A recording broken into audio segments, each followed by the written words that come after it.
ఒక్క నిమిషం పట్టాభి గారు ఒక్క నిమిషం ఇప్పుడు చెప్పండి రవిచంద్రారెడ్డి గారు. విషయం ఏంటంటే ఇప్పుడు నేను ఇందాక అన్న పాయింట్, ఈ రెండు కీలకమైన కేసుల్లోనూ ఆయన పేరు లేదు, అందుకనే ఈ రెండిటి గురించే ఎక్కువ స్ట్రెస్ చేస్తున్నాడా అనేది ఒక పాయింట్.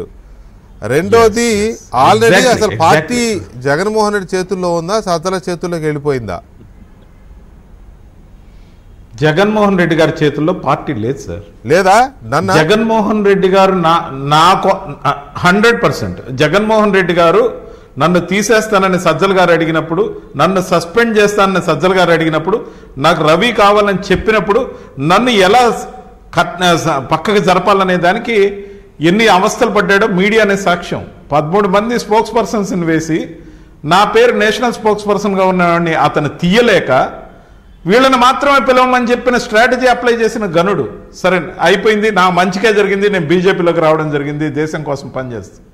కానీ సిస్టమేటిక్గా మీరు గమనించండి, ఈ రోజున ఆయన చేతుల నుంచి ఎలా సిస్టమేటిక్గా పార్టీని తప్పిస్తున్నారు. పక్కనున్న ధనంజయ రెడ్డి గారు అరెస్ట్ అయ్యారు, కృష్ణమోహన్ రెడ్డి గారు రోజు రాత్రి పగులుంటారు అరెస్ట్ అయ్యారు. తర్వాత బాలాజీ గోవిందప్ప గారు, సరే ఆ ఆడిటర్ గారికి ఆయన పార్టీ ఆఫీస్లో పని లేదు, సుబ్బారెడ్డి గారి మీద కేసులు ఉన్నాయి, విజయసాయి రెడ్డి గారిని సైడ్ లైన్ చేశారు. అది ఎంత తెలివిగా, మిథున్ రెడ్డి గారు కేసుల్లో ఉన్నారు, పెద్దిరెడ్డి గారు నిర్వేదంలో ఉన్నారు, బొత్స గారు ఆ ఉత్తరాంధ్రలో ఏం చేస్తున్నారో తెలీదు, ఏదన్నా మండల్లో ఏదో మాట్లాడుతున్నాడు. అసలు మొత్తం అందరినీ సబ్సైడ్ చేశాడు సార్. మీరు బాగా గమనించండి, వీళ్ళందరికీ కొత్త ఉద్యోగాలు రాలే, కొడుకు మాత్రం సాక్షి డిజిటల్లో మళ్ళీ హెడ్గా వచ్చింది. అంటే ఇతని స్టేట్మెంట్, అతని ప్రమోషన్తో పాటు ఎంత సిస్టమేటిక్గా పార్టీని హస్తగతం చేసుకోవడం అనేది క్లియర్గా, విజిబుల్గా, పబ్లిక్గా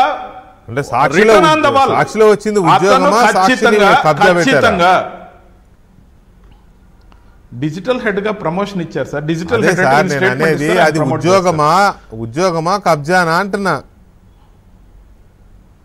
ఉద్యోగం తర్వాత ఏం జరుగుతుందో నాకు తెలియదు సార్ ఇప్పటికైతే.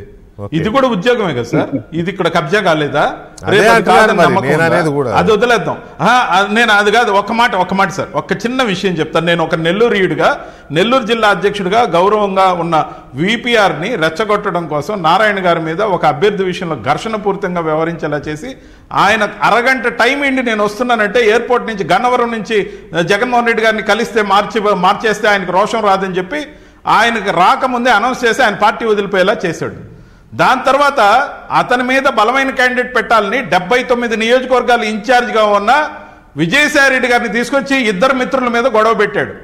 అంటే నారాయణ గారి మీద మాత్రం బలమైన అభ్యర్థి అవసరంలా, ఇక్కడ మాత్రం బలమైన అభ్యర్థి ఉండాలి. ఎందుకంటే గతంలో నెల్లూరు ఇన్ఛార్జ్గా పనిచేసి కోఆర్డినేటర్గా పనిచేసిన సజ్జల గారికి VPR అంటే పడదు, అదేవిధంగా సాయిరెడ్డి అంటే పడదు. కానీ సాయిరెడ్డి గారు VPR ఇద్దరు మంచి దోస్తులు కాబట్టి వాళ్ళిద్దరి మీద గొడవ పెట్టి 79 నియోజకవర్గాల మీద సాయిరెడ్డికి ఉన్న పెత్తనాన్ని తన హస్తగతం చేసుకొని వాటిల్లో కేవలం 3 సీట్లు వచ్చాయి సార్. వైఎస్ఆర్సీపీకి కేవలం 3 సీట్లు వచ్చాయి. ఇప్పుడు చెప్పండి కోవర్ట్ ఎవరో? వైఎస్ఆర్సీపీ ఇంకెప్పటికీ గెలవదు, సజ్జల నాయకత్వంలో ఆ పార్టీ నడుస్తుంది. Mark my words, 29 election result తర్వాత నేను డిబేట్కి వస్తా, మళ్ళీ కూటమి గెలుస్తుంది.